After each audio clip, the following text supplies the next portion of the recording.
Setelah hampir 3 bulan masa penyidikan di kepolisian, Mario Dandi, tersangka penganiayaan atas anak David Ozora, akhirnya akan menjalani sidang perdana Selasa 6 Juni 2023 besok.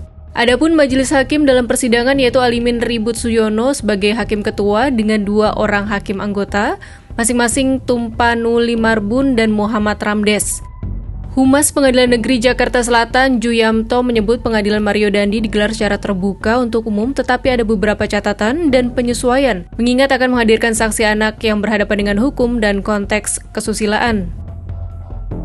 Persidangan dalam perkara Mario Dandi dan Shane Lucas ini tentu dilakukan secara terbuka untuk umum ya. Karena apa? Pertama, Mario Dandi bukan lagi anak-anak, sudah dewasa.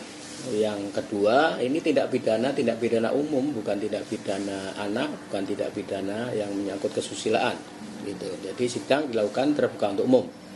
Walaupun prinsipnya sidang dilakukan terbuka untuk umum dalam konteks perkara penganiayaan, namun karena di dalamnya ada anak-anak yang berhadapan dengan hukum yang menjadi saksi, kemudian ada konten kesusilaan, maka majelis hakim tentu akan menyesuaikan dengan hukum acaranya, akan dilakukan secara tertutup.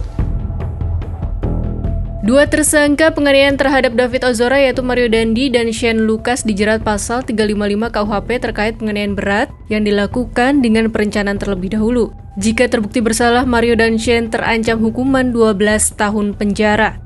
Adapun sebelumnya, AG, anak berkonflik dengan hukum dalam kasus penganiayaan berat terhadap David Ozora, divonis 3 tahun 6 bulan penjara oleh Majelis Hakim PN Jakarta Selatan Senin 10 April 2023. Hakim menyatakan AG secara sah bersalah dan terlibat dalam kasus penganiayaan David yang dilakukan oleh terdakwa lainnya Mario Dandi. Sementara itu, kuasa hukum korban David Ozora berharap dakwaan jaksa yang akan dibacakan besok bisa memberatkan Mario sebagai pelaku utama karena melakukan penganiayaan terhadap korban yang masih berstatus anak. Nanti yang akan kami pantau adalah bagaimana pemberatan terhadap pelaku utama ini. Karena mengingat korbannya kan adalah anak ya. Anak di bawah umur yang tidak memiliki daya dan upaya melawan tindakan keji yang dilakukan. Nah, dari proses persidangan yang lalu inilah akan menjadi pegangan bagi kami, kuasa hukum maupun keluarga dari David Ozora, untuk melihat ini akan digambarkan seperti apa. Jangan sampai nanti ada peringanan-peringanan terhadap para pelaku ini, terutama pelaku yang utama Mario Dandi Satrio, Mbak.